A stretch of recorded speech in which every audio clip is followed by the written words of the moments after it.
السلام علیکم دوستو، کیا حال ہے؟ ہمارا آج کا موضوع ہے پاک بھارت خفیہ مذاکرات۔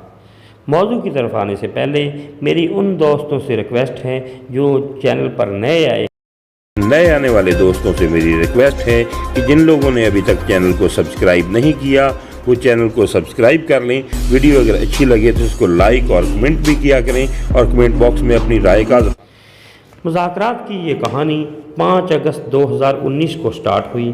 بھارت نے اچانک آئین کا آرٹیکل 370 اور 35A کو ختم کر دیا، جس کے بعد مقبوضہ جموں و کشمیر کا خصوصی سٹیٹس بھی ختم ہو گیا اور غیر کشمیریوں کو مقبوضہ کشمیر میں جائیدادیں خریدنے کی اجازت بھی مل گئی۔ یہ پاکستان اور کشمیریوں کے لیے قابل قبول نہیں تھا، لہٰذا پاکستان نے بھارت سے ہر قسم کے تعلقات منقطع کر دیے اور عالمی سطح پر شدید احتجاج شروع کر دیا۔ یہ اس خطے کا پہلا اہم واقعہ تھا۔ دوسرا اہم واقعہ 16 جون 2020 کو پیش آیا۔ چین نے لداخ کی گلوان ویلی میں اپنی فوج داخل کر دی، بھارت کے 38,000 مربع کلومیٹر علاقے پر قبضہ کر لیا۔ جھڑپیں شروع ہوئیں، بھارتی فوج کو شدید نقصان اٹھانا پڑ گیا۔ چین دفاعی لحاظ سے بھارت سے 10 گنا بڑا ملک ہے۔ بھارتی حکومت پریشانی میں پاک بھارت سرحد سے اپنی فوجیں انڈو چائنا بارڈر پر شفٹ کرنے پر مجبور ہو گئی۔ یوں 1965 کے بعد پہلی مرتبہ پاکستان اور بھارت کی سرحد پر دونوں سائڈز کی فوجیں برابر ہو گئیں۔ ہم اگر آج بھارت پر حملہ کر دیں تو بھارت کے لیے مقابلہ مشکل ہو جائے گا۔ کیونکہ ایک طرف چین اسے دبا لے گا اور دوسری طرف سے پاکستان اسے ہلنے نہیں دے گا۔ یہ 1962 جیسی صورتحال ہے۔ ایوب خان کے دور میں اکتوبر 1962 میں چین اور بھارت کے درمیان جنگ شروع ہو گئی تھی۔ جواہر لال نہرو کو خطرہ تھا کہ پاکستان اس صورتحال سے فائدہ اٹھائے گا، چنانچہ بھارت نے امریکہ کے ذریعے ایوب خان سے گارنٹی لی تھی کہ پاکستان موقع کا فائدہ نہیں اٹھائے گا۔ آج بھی آپ کو درجنوں لوگ مل جاتے ہیں جو یہ کہتے ہیں کہ ہم نے 1965 کی بجائے کاش 1962 میں بھارت سے جنگ لڑی ہوتی تو کشمیر آج ہمارا ہوتا۔ بہرحال ماضی ہے، ہم اسے چھوڑ دیتے ہیں۔ 16 جون 2020 کی طرف آتے ہیں۔ چین نے نہ صرف انڈو چائنا بارڈر گرم کر دیا بلکہ اپنی فوج کا بڑا حصہ بھی وہاں شفٹ کر دیا، جس کے بعد بھارت بھی اپنی فوجیں، توپیں، میزائل، ٹینک شمال میں لے جانے پر مجبور ہو گیا۔ یہ صورتحال پاکستان کے لیے بڑی آئیڈیل تھی۔ بھارت کے تجزیہ کاروں کا خیال ہے کہ چین نے پاکستان کو سپورٹ دینے کے لیے اپنی فوجیں ہماری سرحدوں پر بٹھائی ہیں۔ ہمارے پاس اب 2 آپشن ہیں، ہم پاکستان کے ساتھ ساتھ چین سے بھی لڑنا شروع کر دیں یا پھر ہم چین اور پاکستان دونوں میں سے کسی ایک کے ساتھ اپنے تعلقات ٹھیک کر لیں۔ بھارت کو دوسرا آپشن سوٹ کرتا ہے۔ کیونکہ بھارت میں کشمیر اور میزورام 2 اندرونی فلیش پوائنٹس ہیں۔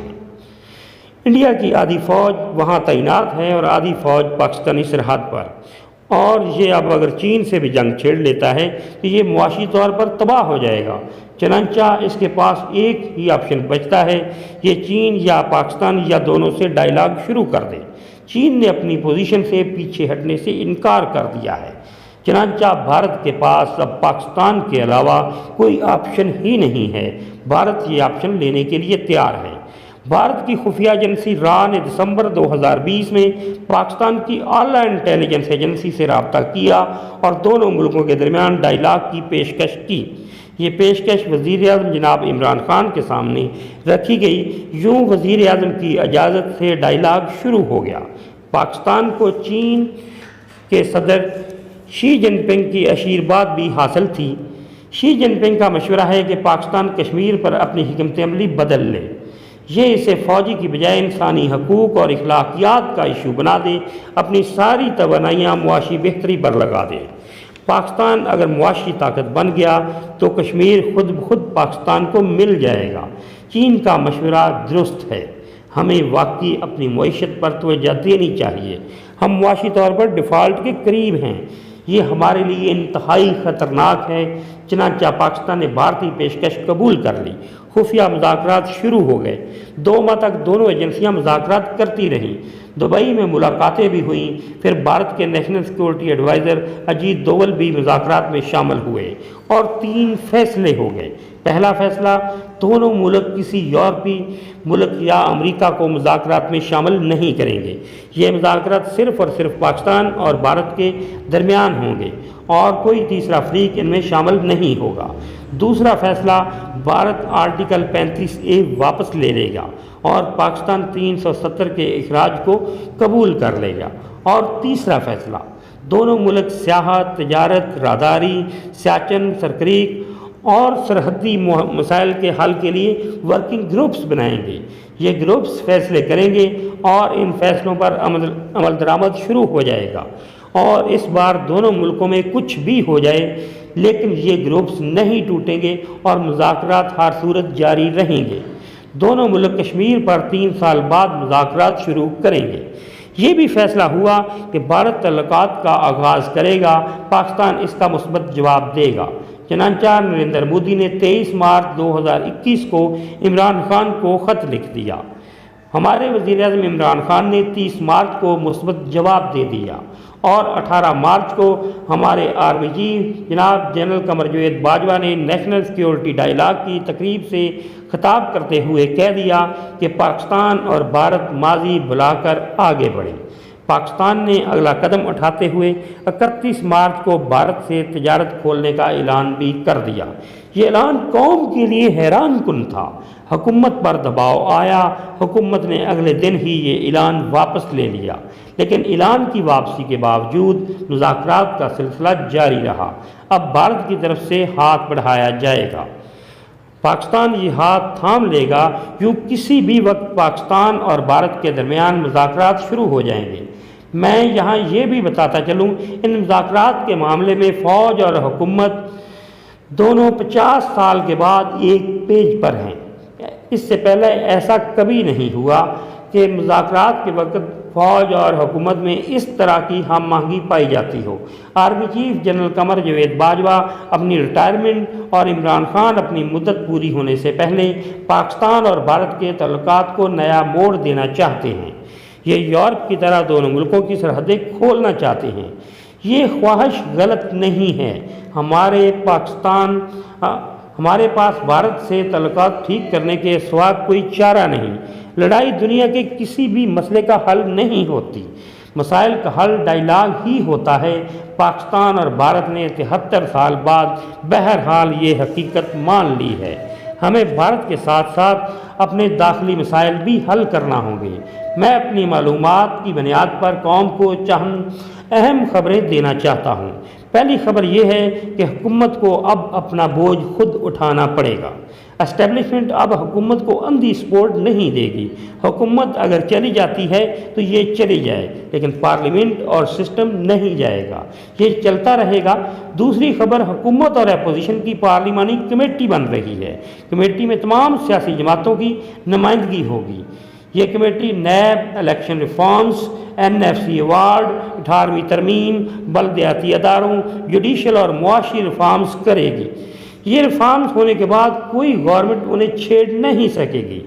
یہ پاکستان کا فائنل اینڈ فیوچر ایجنڈا ہوگا۔ یہ کمیٹی نیب کو بھی ختم کر دے گی۔ تیسری خبر، ریاست 90 کے علاوہ کراچی شہر میں MQM کو دفتر کھولنے کی اجازت بھی دے رہی ہے، لیکن الطاف حسین پر تاحیات پابندی رہے گی اور MQM کا جو بھی لیڈر ان سے رابطہ کرے گا اس کا سیاسی مستقبل ختم ہو جائے گا۔ چوتھی خبر، ریاست نے تحریک لبیک کو سیاسی دائرے میں شامل کرنے کا فیصلہ کر لیا ہے، لیکن یہ مستقبل میں سڑکیں بند نہیں کریں گے اور 18 اپریل جیسے واقعات نہیں دہرائیں گے۔ چنانچہ میرا خیال ہے TLP مستقبل میں پنجاب کی تیسری بڑی سیاسی جماعت ہوگی اور یہ 2023 میں PTI یا نون لیگ کے ساتھ مل کر حکومت بنائے گی یا پھر بھرپور اپوزیشن ثابت ہوگی، لیکن اس کا انحصار اس کی قیادت کے رویے پر ہے۔ یہ اگر اپریل کی تاریخ دہرائے گی تو پھر یہ ختم ہو جائے گی۔ اپریل میں ان کے رابطے تحریک طالبان پاکستان اور داعش کے ساتھ بھی شروع ہو گئے تھے اور بھارت میں یورپی طاقتیں بھی اسے سپورٹ کرنے کے لیے تیار ہو گئی تھی۔ لیکن ہمارے خفیہ اداروں کو یہ اطلاعات مل گئیں اور ایجنسیوں نے ٹی ایل پی کی قیادت کو یہ بتا دیا کہ قیادت نے اگر اس وارننگ کو سیریس لے لیا تو ٹی ایل پی ایک بڑی سیاسی فورس بن جائے گی، ورنہ یہ ختم ہو جائے گی۔ اور آخری خبر، پاکستان نے طالبان کو امریکہ کے ساتھ بیٹھنے اور افغانستان کی مستقبل کی حکومت میں شامل ہونے کے لیے راضی کر لیا ہے۔ طالبان اگر اس بار اس وعدے سے مکریں گے تو پاکستان ہمیشہ کے لیے ان کا ساتھ چھوڑ دے گا۔ بھارت نے بھی پاکستان کو گارنٹی دی ہے کہ یہ طالبان کو مستقبل میں ہمارے خلاف استعمال نہیں کرے گا۔ پاکستان نے اسے صاف بتا دیا ہے اگر ایسا ہوا تو پاکستان بھی پھر اپنے گھوڑے کھول دے گا۔ چنانچہ میں اگر کہوں پاکستانی سیاست اور ریاست میں اگلے 6 ماہ میں بہت اہم اور تاریخی تبدیلیاں ہونے والی ہیں تو یہ غلط نہیں ہوگا۔ پاکستان کی اندرونی اور بیرونی پالیسیاں 180 درجے پر بدل رہی ہیں، لہذا عوام کو روز نئی خبر ملے گی، لیکن کیا یہ خبریں وزیر اعظم عمران خان کے لیے فائدہ مند ثابت ہوں گی یا نہیں، اس کا فیصلہ وزیر اعظم کا نصیب کرے گا۔ یہ اگر خوش نصیب ہوئے تو یہ تمام کامیابیاں ان کی جھولی میں آ جائیں گی اور یہ خطے کے تاریخی لیڈر ثابت ہوں گے، ورنہ دوسری صورت میں 3 وزیر اعظم لائن میں کھڑے ہیں، پھر یہ خوش قسمتی ان کے مقدر چومے گی اور یہ کامیابیاں ان کی جھولی میں جا گریں گی۔ دوستو، میرا اور میرے چینل کا خیال رکھیے گا، دعاؤں میں یاد رکھیے گا۔ اگلے ویلاگ میں چند نئی معلومات کے ساتھ حاضر ہوں گے۔ خدا حافظ۔